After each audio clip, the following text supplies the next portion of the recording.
Hello and welcome back to The Marketing Hustle. If it's your first time here, I'm your host, Lottie Unwin. And if you love hearing unfiltered stories from bold brands on how they do their marketing, you're in the right place. This is a bit of a bonus episode today. We've done one test of someone interviewing me from my team and we got some amazing feedback, which kind of baffled me, but sure. So I decided to take to LinkedIn and see if anyone else would be keen to come round and ask me some questions. I can't really believe that Rachel Carrell volunteered. Rachel is founder of Koru Kids, a business that helps families find childcare and takes care of everything you need to legally employ your nanny. She's also a good friend, a uniquely careful and curious founder who takes people management so seriously and, as you'll hear, a die-hard AI obsessive. Before we get into the chat, I'm going to steal 1 minute of your attention to actually explain what I do.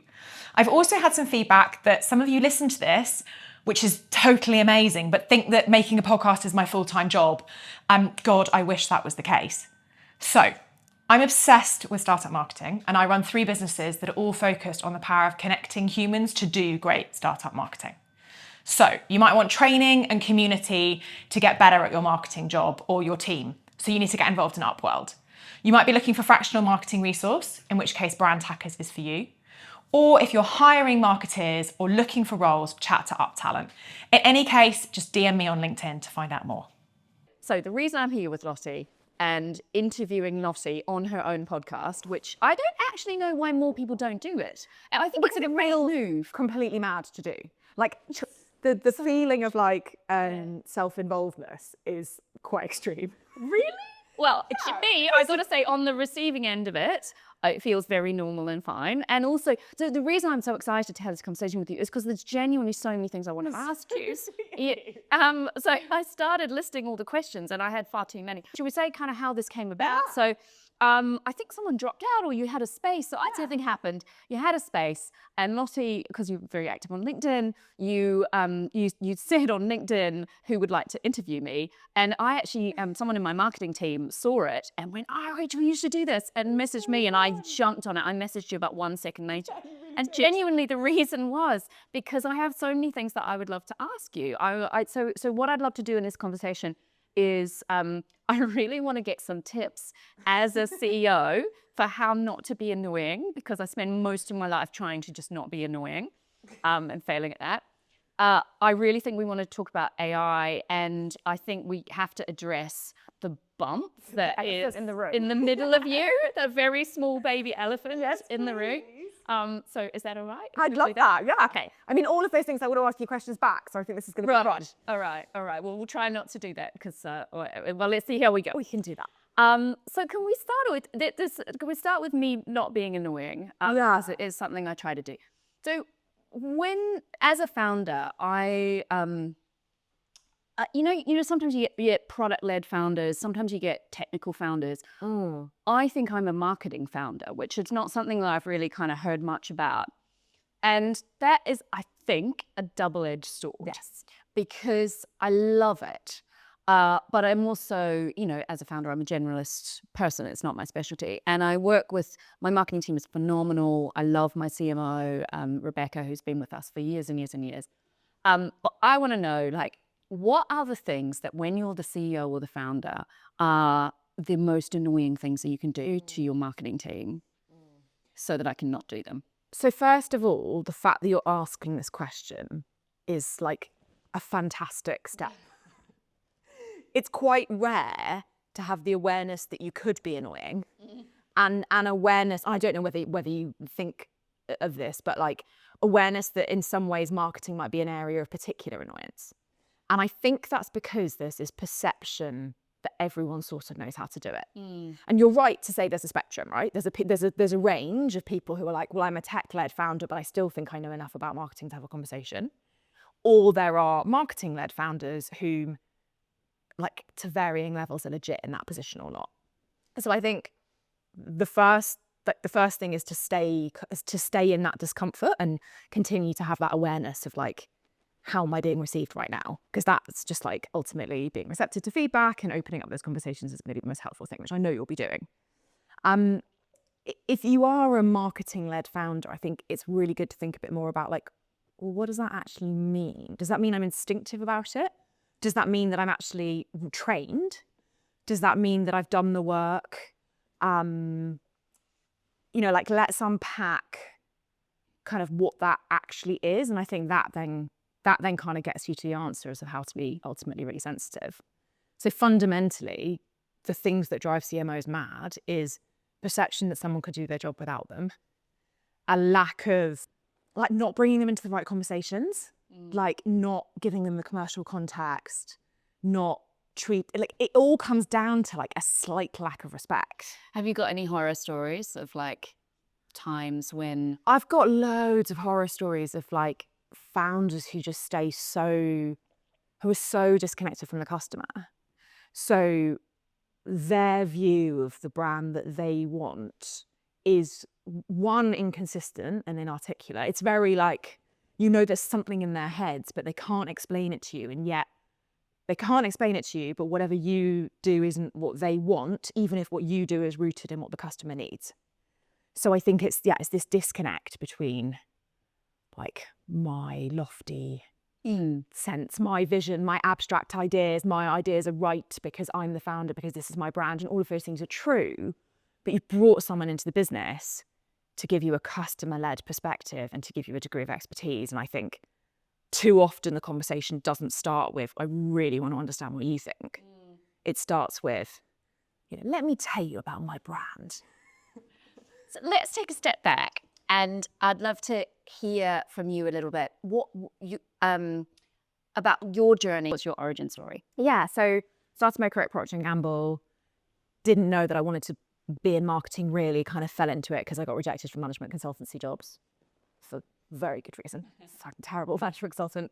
Loved it. Realised I absolutely loved it. Loved that fundamentally our job is to manipulate people, and the psychology in that is just like clickbait to my brain. Like I am so fascinated by why someone would do something subconsciously over something else. Then went to proper corn, ran a popcorn business, had quite a difficult but very productive relationship with the founder, where I think I really was really at the coalface of the challenge between a really creative approach to marketing and my very textbook. I'd been trained by people. I kind of gone on marketing, like I'd gone on the marketing training program at Procter & Gamble and brought all of these frameworks and process to someone who was like, but it's beautiful. And that was really tough, really, really tough to have to kind of argue and articulate my trade and translate that to other people. So I think that's where I started to really, I think I really messed up in that relationship with the founder and really didn't give enough credit to how important that was going to be. I mean, I thought my job was to do good marketing, and actually my job was to do really good stakeholder management. And those two things can't happen without. What would you, if you could parachute back into that moment now, what would you do differently? I was very young, so I don't think I could have, I think for me to have had the strategic clarity I needed then would have been like pretty awe-inspiring. So I don't beat myself up about it, but I do think that I needed to work way harder at understanding and respecting other people's perspective and really thinking about diversity of thought. Like deeply, like really understanding that different brains process information in different ways and that communication styles are fundamentally different, and going right back up to what is the one thing that we're trying to do at the same time. What is our shared goal? And I suppose it's internal selling, just stuff I've learned so much about. So then I went from that to a mortgage startup because I couldn't stand working with retailers. Again, different stakeholders. And then went freelance kind of for life reasons and just loved it. I just loved I guess how fast I was learning, because I was doing this job was different. Every different founder required a different style, required a different approach. Yeah. And now Brand Hackers works with 100, 150 brands a year. So I feel like I'm doing this on steroids of how can I very quickly diagnose, like, how does this founder think they see marketing, and how do we respond? And tell us quickly the story of your business. And when did you found it? What have been a couple of big moments? 10-ish years ago, started a community for people in marketing because I really needed it. I'd gone from Procter & Gamble to Popcorn, was totally out of my depth. That was not a business. It was a passion project. And then my team always laugh at me because they say the time frames never change, as though I'm this like Benjamin Button creature, because I'm always like 10 years and 5 years. And my team's been 25 for like 5 years in my head. I've got literally no idea how many people I employ. So I think 5-6 years ago, I went from doing some freelance work to going, okay, this could be a business, and starting to hire people and grow. And so at that point, it was 3 things we did. One was fractional marketing support, one was recruitment and building teams, and one was a community and training. And now that's 3 businesses, Up Talent, Brand Hackers and Upworld. But those 3 little threads were always there. Yeah. And I remember increasingly hearing about what you were doing through my marketing team and hearing it was really great. I remember at one point, a couple of people went to a festival, which was a real highlight, I think, for everyone. So I've definitely benefited from the community, indirectly, from the community that you've created. Well, that's what I want. I think you and I know each other through a founders community, which has been like a total joy in my life recently. But I think below founders, teams are terrible at building that network. Yeah.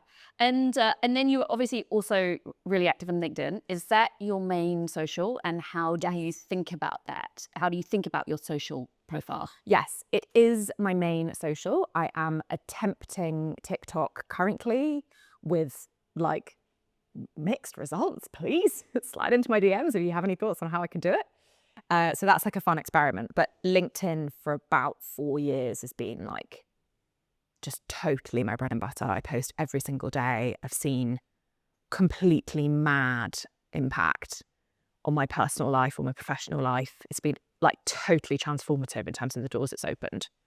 Now I've got a like total machine that makes it possible and keeps me sane. But for a very long time, it was a Sunday night and a keyboard.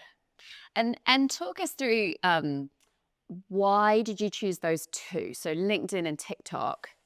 It's an interesting choice of 2, right? Like Insta would be a more obvious one, but you haven't gone for that. Like, what's the strategy? So the LinkedIn story was like, I remember it so vividly. A friend of mine who lives around the corner, who's pregnant at the same time with me, years and years ago, came out to her family and then came out on LinkedIn, and her post went mental, like so viral. And the next day, she was a freelance like PR consultant. The next day, she had a ton of inquiries. And she was WhatsApping me going like, what does my sexuality have to do with my new business inquiries? Like, this makes no sense to me. But it's working. And 1, I feel really great that this news is in the public forum and it's been really cathartic for me, but also 2, I'm fully booked. Like, what? And so then it was kind of like, oh, well, how do we keep this going? You know, she's like, what else can I kind of pull out of the bag? And she kind of showed me, I watched this happen for her in real time, that reach equals top of mind awareness equals people getting in touch. And I kind of couldn't watch that happen and not think I'd give it a go. Yeah, brilliant. And so it wasn't particularly strategic. It was just a feeling of, well, that doesn't look that hard. Yeah. I'll try. And what I always say to people with LinkedIn is, it feels like a ball ache for 15 days, 30 days, and then you get one win. And as soon as you get that first bit is a drag. There's no way out of, gosh, those first 30 days feel hard. But you get one win, whether that's like an invitation for a coffee that you're really excited by, or a connection to someone really interesting, or a new business inquiry or something. And then you get the bug. And once you've got the bug, I think it's really hard to stop because you can see what you're turning off. You know, now I feel like to stop posting would be just like to turn off these colossal taps. Yeah. So I would never consider doing it. So that makes total sense. But explain TikTok. I think a similar feeling of like, where is the algorithm in your favor? I don't think I've ever felt that Instagram was there for discovery without a paid plan. And my job is to talk to brands about how to think about social and amongst lots of other things. And so we were up against a lot of founders saying like, my Instagram account isn't growing very fast. It's like, because it's not meant to be an organic growth platform. Meta are throttling you and have done for a long time. And I only had the headspace to think about a second platform very recently. So at that point, Instagram kind of felt like it was locked down. I'm also like fundamentally not very aesthetic. Like, I don't have an Instagram love. I don't want to be taking like chic. I mean, I need to interject at this point that I am in your house and you absolutely 100%. I'm like a Frawley's house. Have an Instagram live. Like this is, I could point my phone camera in any direction and it would be successful. I mean, that's my partner in a house that forces me to be tidy. I'm a hot mess living in it. I mean, I hear you. I'm not a visual person like at all. So for me, Instagram, I'm not an Instagram person. I'm just not. Yeah. So for me, it was never my one. That makes total sense to me. I mean, I have an Instagram account for my travel photos. Yeah.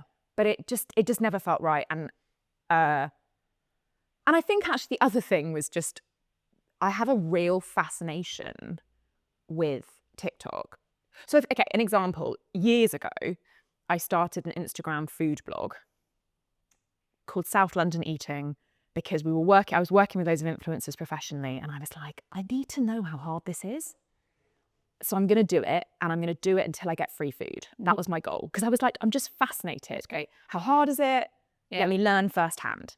And I did it and I got a couple of free burgers and I was like, I'm bored. Handed the account to a friend, moved abroad. But I have a similar feeling with TikTok of like, I need to know how to do this. And I have a team who are doing it brilliantly across loads of brands, but I sort of wanted to get my hands dirty. I think that's really important, actually. Yeah. And I think you'll have so much more credibility when you talk to anyone, including your own team, and you can ask the right questions and all of that. How do you keep yourself sane while creating content? I find it's easy to get sucked into looking at the metrics of it too often, just wasting time. How do you think about that? I've just had to admit that there's only so much I can do. So, you and I did the same LinkedIn. We did a LinkedIn accelerator course a year ago. Yeah. Now? And I found it really overwhelming. Like, totally respected it, totally understood the power of what it was doing, but was like, I literally don't have the time for this. And had to just go through that emotional journey of going, I'm leaving loads of money on the table, loads of opportunity on the table, but this is where I'm at. So that just like an acceptance of how big my role is and how little time I have. I'm trying to be an active CEO of 3 businesses. So to also be spending a day and a half a week on content is just not going to work. And then actually kind of where I came out of that was, will I either need loads of help or I need to admit where I'm at. And so that's the journey I've been on in the last year. And I've done a couple of different versions of that. And now it's really working. So I have someone who supports me with a lot of my content creation. My TikTok is all done by my team. So now my TikTok is only edits from the podcast. When we were making TikTok content, I would have one of my team just book in half an hour with me and literally be like, it was kind of like a dancing monkey. It was like, talk about this, talk about this, talk about this. Can you make a cup of tea? Can you do this? Can we walk down the road and you look longingly into the distance or whatever? Great, done, off you go. Yeah. And I just made it military. So I think it's just an acceptance. I'd love to do more. I'm fascinated by it.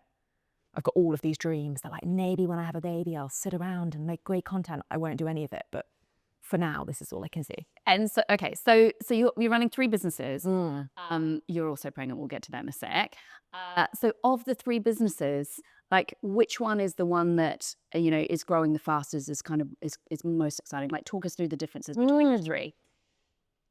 Well, it changes all the time. And that's kind of why I love it. Because I'm quite relaxed about it. Like each of them can have their moment in the limelight. So over the last few years, it's really shifted. Right now, the recruitment market is grim. And that means that it's grim for hiring managers, it's grim for talent, it's grim for recruiters. So we take in 10 roles at any given time. That's all we have capacity for. We can do those really well and we don't do more than that. So that's like nice, stable, very contained, really about high quality service. Then the community and the training business we run called Upworld is growing, but is fundamentally, I don't want to say it's a passion project because that's not fair. And that like sounds really trivial. It's like when people are like, oh, you're bootstrapped, it's a lifestyle business. But it's there because it does a good thing for those who need it. I'm not going to force it down anyone's throat. Like, I'm really proud of it. The members have an amazing experience. That's okay. And then at the moment, Brand Hackers is just this rocket ship and Brand Hackers offers fractional marketing teams where we just can't hire fast enough and we can't restructure enough to put the right, it's just like, it's on an absolute tear. So we're doing 50% growth year on year. Amazing. And so why is that? Is that because the demand for fractional marketeers is I think higher? we've just got really strong product market fit. Yeah. So yes, the demand so fundamentally, I think everyone's asking creative questions about talent and resource. And that's for lots of grubby reasons. So everyone's a bit cash strapped, everyone's a bit frustrated with growth feeling slow, candidates are feeling unrewarded and unmotivated in jobs. Like there's this whole sense of dissatisfaction. And that means, and a load of like, oh, the agencies aren't really working for me anymore. Like that model doesn't feel right. So there's a load of people looking around going, well, what else is out there? And fractional marketing solves some of the problem in like absolutely get someone in 2 days a week. But what I found, which is kind of why I started that, was I was a fractional marketing director and I was just getting so frustrated with the work living in a Google Drive because I didn't have the team to deliver the work. And so my hypothesis was a fractional marketing director is worth way less than a fractional marketing director plus a content creator plus a marketing exec plus a paid media manager who can say, we'll just do it all. We'll do it all on a fractional basis, not we'll do one piece of the puzzle and then leave you with this whole list of shit to get done. Yeah, I can see that that's really attractive. So it just feels like things are in our favour. Yeah. And I've got an incredibly talented team. And so if the market's in your favour and the team are doing good work, it's just this like lovely flywheel. That's great. And you mentioned the recruitment market is grim. So tell me more about that. Is that the case for juniors and seniors? Can you go into a bit more detail? Yeah. And why do you think it's so grim? Oh, I so wish I could have another story on this because Right. I feel like, I just feel like it's been grim for a while. And I'd love to be able to say, especially for candidates, I'd love to say it's really meaningfully getting better. And it is getting better. It is for sure. The trend line is in the right direction. And maybe we're so spoiled by like that moment post-COVID where every e-commerce business was hiring 1,000 people at any rate you asked for. So maybe I'm just like harking back to glory days as opposed to being realistic. But there's a lot of candidates per role. There are I think there's some quite big skills gaps. So you've got a ton of people looking for jobs, but very few people with the right skills looking for the right roles, which means that there's this like uncomfortable disconnect. Hiring managers have a whole lot of work on their hands, dealing with a massive number of candidates. Loads of candidates aren't finding roles. The skills gaps are around like genuine technical expertise, understanding of AI, real focus on like, I think just being good at strategy, being truly strategic is getting so important. And I think that's like often not coached young enough and so isn't really present in enough candidates. So yes, I think it's probably a bit worse for junior candidates at the moment. For senior candidates, the roles have got bigger. So the middle doesn't really exist in the same way. So I'm speaking to so many heads of marketing and marketing directors, kind of less at a CMO level, I'd say, but like that rung below, who are saying, I've been promoted and my job is to do my old job plus my new job. Gone is the assumption that there's a backfill. It's like you get inflated status and that's a great thing for you. And you are invited into more senior conversations and you are being asked more challenging questions, but the resource underneath you isn't necessarily falling into place. So the inherent assumption on kind of volume of output is just crazy high.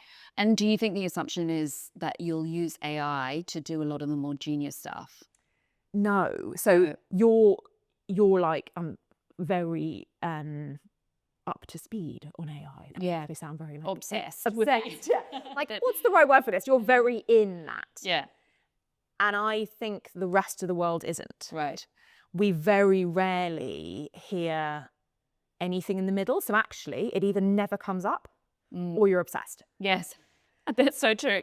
That is true of the people I know. Yeah. I'm definitely in the obsessed. I haven't had a brief from a founder who's going, it's important to me that AI is part of the skills mix here. Yes, that totally makes sense. So It's either like this is the whole future and we're shaping everything around it, or you've not dealing with it. Yeah, or you're kind of like proud that you've got ChatGPT. Yeah, yeah. So no, I don't think it's as informed as, yes, I'm reducing the size of my marketing team and I've got this very coherent view as to how I'm going to do it and how the work's going to be restructured and here's the AI support plan and this is what I'm expecting from you. I think it's literally the funding market's really tough. Yeah. Cost of living is still an issue, so consumer demand is low. Candidate salary expectations are still high. They haven't quite corrected, but also I get it because cost of living is through the roof. Like, why would they correct? So I think it's just an economics thing. I think that makes a lot of sense. And I wonder whether there is also another factor, which is COVID and working from home broke the apprenticeship model. So something I have observed is we as a company moved from being entirely in office to being like remote hybrid. We have an office, I'm going to go there today, but it's just not what it was before. And I think in marketing, in lots of areas, but marketing is one, you learn by literally sitting next to the person and, if you're in an agency, going to the pitches or I remember someone telling me that they learned how to pitch because they sat next to the boardroom and so they could hear the pitches. They weren't even in the room, but that's how they learned how you pitch. Yeah. Now they wouldn't be there, right? Now they would be at home and they wouldn't be hearing that. And we're now 5 years in to that. I wonder whether there's a pipeline issue. Absolutely. I think, yeah, there must be. And that's the, like, yes, in the sense of like new entries to the workforce, not learning at the same speed and having this very different approach. But I think you're also right to talk about like interns, apprentices. There's a structural change. And until you said that word, I hadn't thought about it. But like, I'm going to go and do the research on it. But I think you're right. I don't think there's the same year in industry, work experience, like inflow culture. It's something I think about a lot because we hire, we have a really strong tradition of hiring like new grads out of uni and training them up internally. And that used to just happen ambiently. And now we have to be so much more thoughtful. It just requires more mental effort to think about how we're going to do it because of the physical environment changing. But I don't think anyone else is thinking about it. Yeah, maybe not. It just happens, isn't it? And it's a problem across every. This is not just a marketing problem. Lawyers have exactly the same problem. Anyone who has an apprenticeship model, which is a lot of people. Yeah, yeah. I think that's a very, very good point. I wanted to ask you specific. So I have a marketing recruitment challenge that I think is really hard. Okay. So for a start, I need to say we are hiring in marketing. We've got some junior mid roles that are on our careers website, and please go and have a look at them. But also, I have a very specific problem, which is wonderful. My CMO is pregnant. Yay! So happy for her. Right. It's just brilliant. And that means I'm going to have to hire a mat cover CMO. Yeah. And she's probably going to go off for like 9 months to 12 months. That is the kind of time, although she hasn't decided yet. It is tough. Now, so this is the third baby that she's had. So I've gone through this experience twice already. Okay. Of hiring for mat cover for her. And I am so happy she's having a baby. And it is so hard. It's hard enough to find a CMO at all. Yeah. I mean, that is just it's a very important, tough job. Yeah. Then to hire one like as mat cover is just like another level of hard. Yeah. So I was just wondering if you had any tips. What's gone well and badly last time? Well, it's hard for me to talk about individuals, but well, let me talk about one that went really, really well. It's actually someone that I think you know, Laura Scoffin. So love her. So she came in, and the thing that I think was brilliant about Laura coming in was we really deliberately hired for a strength that Rebecca didn't have. So Rebecca, who's my current CMO, she is actually a trained accountant, and she's extremely numerate. Like, she's very structured in her thinking, and she would be the first to say she's not she knows a lot about brand, but she's not like a first and foremost brand person. Yeah. And so we deliberately said, okay, well, let's get in a first and foremost brand person to kind of take us to a different direction over that time. Yeah.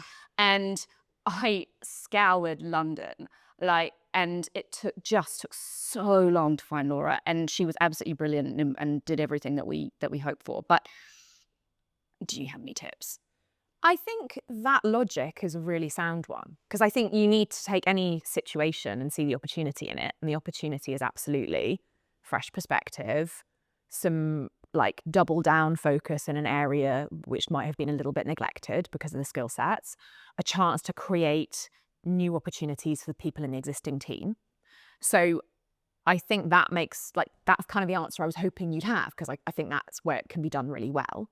I think the job, to go back to what we were saying about how tough the job market is, I think that might make contract roles a little easier.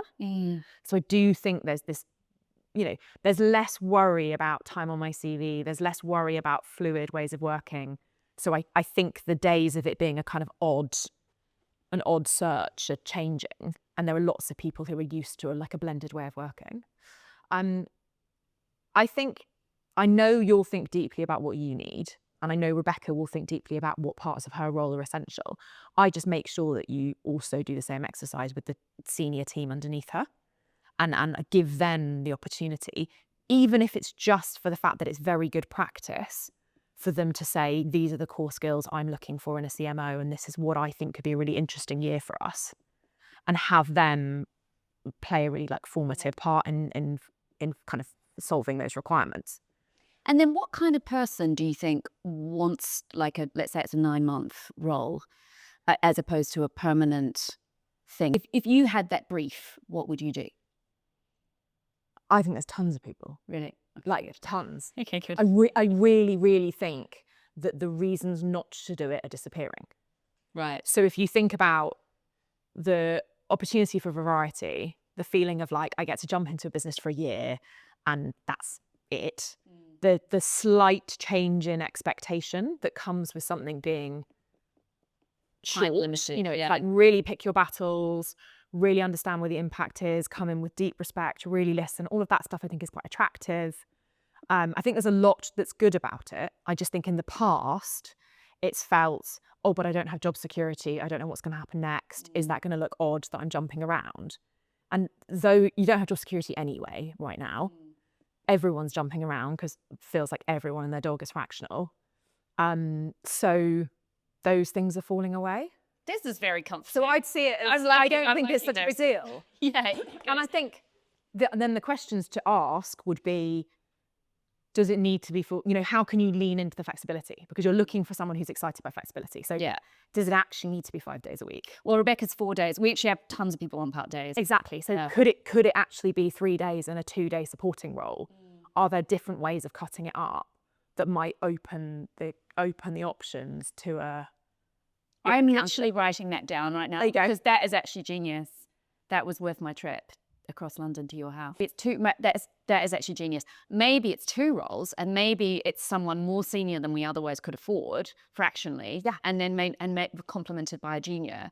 Exactly. To leverage them. I will take that away. I want someone who's excited by flexibility. So how can you make it as flexible as possible? And that will open up the candidate pool. I love it. And so you yourself have a baby. And so can you tell us, when is your due date and how are you thinking about all this stuff? Because you've got 3 businesses to think about. Yeah. So I'm due early July. I have been planning for this for 2 years. Wow. And not it's been called Project Baby. It's not been covert. It's been an official work stream. And it's probably been the best piece of leadership strategy. It has moved our business on so much by me saying, we've got some roles and responsibilities, challenges. blah, blah, blah. We need to really think about the future of the business. And I get blank faces who are like, yeah, but you just work really hard. So you'll just carry on working really hard. It's not that it's not in their interests. It's that they've just got loads of other stuff to do. So my kind of lofty questions about, but what about the future of my role? They're like, I don't care. I've got an inbox. And then I say, okay, well, if I was to take a year off, what would happen? And you get kind of a different kind of conversation. And that started creating some really good discussions around how roles would need to change and where we'd need to increase investment and what I thought was going to be kind of going into a couple of years of like really not focusing on profit, but just being mindful of growth and trying to build a really steady ship. And then I got pregnant. And then I was like, right, so that's not a thing anymore. This is game on. And then that turned us into gear one more time. So really careful planning. I'm not backfilling myself, which again is like an interesting thing to think about in the context of a CMO, like what actually is left and what could be covered by other people in the business. So the way I've decided to do it is to give everyone in my leadership team incredibly clear roles and responsibilities. And we've been trying to operate since January as though they are in those jobs. And so I've become a helping hand. I'm no longer the decision maker on very much. So I'll sign off recommendations, but I'm really trying to refuse to have a point of view on anything. Like the first point of view, I will contribute, but I'm like, I need to know what you think because I need you to be able to have you need to have a thought and have a perspective on this when I'm not here. I love that. I love using it as a forcing function. Yeah. So reframing, I always try to do this with, reframing any problem into an opportunity, which is 100% what you've done. Yeah, it's been really powerful. I'm way more concerned about post-mat leave than I am about the actual period itself. And that part of that is that I don't have investors. Part of that is that this business can be what it becomes. There's no external pressure. But I'm taking 6 months of no one talk to me. And in that time, nothing's going to go that long. Like, I'm relaxed about that. The bit that I've really had to get my head around is how do I go from, I kind of work 6 long days a week at the moment, and I'm probably going to be able to do like 4 short days. So it's how do I build a role for myself that's actually 50% of the size? Do you know, I had a retreat last week, and the thing that stuck with me the most from the retreat was this phrase, you should do the work that feels like play to you and work to others. Yes. And I keep thinking about that. Yeah. As a way of organizing, yeah, exactly. Reconceptualizing your role. If you are in the absurdly privileged place where you get to define your role, which as a founder, we are, like, in some ways, I just find it a really clarifying. I still can't stop thinking about it. I've had the absolute privilege of being able to do that. The sad thing is that I love my job so much right now. Because I've done that, because I've had this forcing function. Yeah. I've always said I have the best job in the world. Yeah. Right now, I really do. Because I'm not doing it. All the deliverables are handled by other people. I'm like seeing problems and thinking, oh, that'd be really good if I got that done. I'm doing the nice to have work. Yeah. I'm doing the supporting stuff. I'm able to have like weirdly more energy for like coaching and networking and all of that stuff than I've had for ages. And I'm gutted that you have to take some time off. Do you know what? I wonder, I'd love to come back to you like 6 months into your mat leave and return to this bit. My observation is that sorry, this is maybe not helpful. But my observation is that the people who find motherhood and mat leave the easiest are the people who had really, really hard jobs that they didn't particularly like before. So, for example, like people who worked at one of those really intense law firms, or or an investment bank or something, or actually not the lower paid version of that. The problem with that is they're used to working very, very hard, but they don't have the money to kind of like buy a lot of stuff that just makes the job easier. But if you worked in the high paid version of that, then you find, you know, let's say you're up at 1 a.m. like rocking a baby, which is just a hard thing. You've done so many hard things in your life before, you're kind of like, oh, this is just like fine, you know. Whereas my observation is that the people who find that leave the hardest are the people who actually just had like quite nice, easy, like they never really had the experience of pushing themselves. So like I said, I don't know if this is helpful, but I think my diagnosis of you is you might find it, there'll be a reason you might find it relatively hard, which is that you genuinely love your job right now. So you don't have that kind of comparison. On the other hand, you have the great advantage of having worked unbelievably hard and having done lots of really hard things, which I think helps you a lot. Yes, I'm not shy at graft. Yeah. I'm going to miss work like hell. And I'm braced for that and a little intrigued. And I also think that hard work comes in very different flavors. Yeah. And I'm quite interested in how I learn hard patience. Yeah. And how I learn how to handle repetitive tasks and to like deal with quiet in my mind. You know, I have worked very hard, but like the skills, I honestly think like no one can get through an inbox faster than me. That is going to be completely irrelevant. You know, I've got these like world super skills that are just wasted. Yeah. You'll be amazing at networking though. You will be an incredible I'm going to have every mum on lock. Yeah, it's that for is sure. very That will be an interesting reflection. What were the transferable skills? Yeah, totally. And then, you know, whenever I think, because I am obsessed with AI, I kind of, whenever I think about anything in the future, I'm thinking like, oh, our world is going to be so different. It's going to be, another thing that will be so interesting for you is when you do come back after like 6 months when you turn on your phone or a year when you come back, the world is going to be completely different. Like with the pace of change that AI is happening right now, you know, we're going to probably get agents this year. I mean, it's May already and I'm not seeing much in the way of agents, but this is meant to be the year of agents. So kind of things that, if you don't know what an agent is, things that are kind of autonomously doing things on our behalf. So we're going to move from being able to just talk to AI, which is amazing enough, to having actually be able to do transactional things for us. That is going to be an earthquake in marketing, in my view. And you'll be coming back kind of, 18 months from now. I mean, what do you think? It's going to be big. I'm so interested in what's actually going to happen. And I think, you know, we said earlier, there's the obsessives and then there's everyone who has their head in the sand. And I think I'm in the middle, right? Like I'm pushing it in the business. I'm reading the same AI chats that for context, Rachel and I are in the same WhatsApp group. You are a very active poster of interesting things. And I'm reading the links, but I have literally nothing to contribute. So I'm kind of like a rare voyeur. I'm curious, but I'm absolutely not an expert. And I can't get obsessive about it. Like for some reason, actually I know exactly why.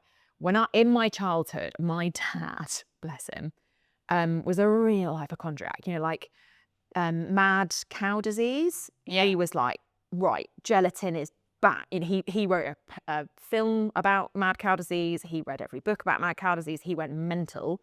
Then bird flu came out and he went bird flu mad for 2 years. He's always about the next big risk. And that has made me quite apolitical because I kind of go, I can't get riled up about the world ending again. Yeah. Because I feel like I've done it. I've been like hyped up so often. That it's a really interesting like trait of my personality that I'm very intellectually engaged, but there are weirdly important things that I can't feel anything about. And I think AI falls into that camp where I can't get scared. I can be aware of it, but like I sleep at night and I don't worry about the future of our jobs. So I'm very interested in whether there will be an earthquake, but will the earthquake be everywhere? Or will the earthquake be in a like leading group of people who really get it? Like how widespread is this effect going to be? Because my perception at the moment is that the AI impact is actually, if you look macro, is still quite self-contained because so many people are so far behind. I think that that could be right. I was actually out for dinner last night with a friend of mine who's very at the cutting edge of AI, and we were talking about this, how much difference is it going to make for jobs? And he was saying that he has recently changed his mind and gone from thinking that it's going to be a huge impact on jobs to actually a lot less. Yeah. And the reason is because he's been spending time in companies and he's been realizing how many jobs shouldn't exist anyway. Like now. And yet the fact that they shouldn't exist doesn't mean they don't. Yes. And I found that like an interesting perspective, and I can see that. I mean, there's a lot of things that organizations do that doesn't make sense. So I think that's my view. I don't think in 18 months it'll be game over. I think the 30-year view is a bit scarier, but I still think that there'll be enough need to employ people for a while that we'll continue making excuses to employ people, even if it's not necessary. And of course, for any marketing person right now, they should be taking advantage of all the tools, you know, delivering more or delivering better. Absolutely. Like, do you have thoughts on how anyone listening to this who wants to be at the cutting edge of what's going on, like practically what they should be doing? Well, I think it's really overwhelming. I think if you're trying to get in because the train is moving so fast, I really empathise with a feeling of just like, I don't even know where to start, so I'm not starting. But I think we have to really fight that. And I say that, like, I think this is true of anything. It's like exactly the same way I talk to people about it. Like, just start posting on LinkedIn. I said, just start. Start talking about it. Start choosing who you follow. Start putting yourself in conversations where you're aware of this stuff. And start fighting that really strong reflex we all have with anything, which is like, this is the way I do something.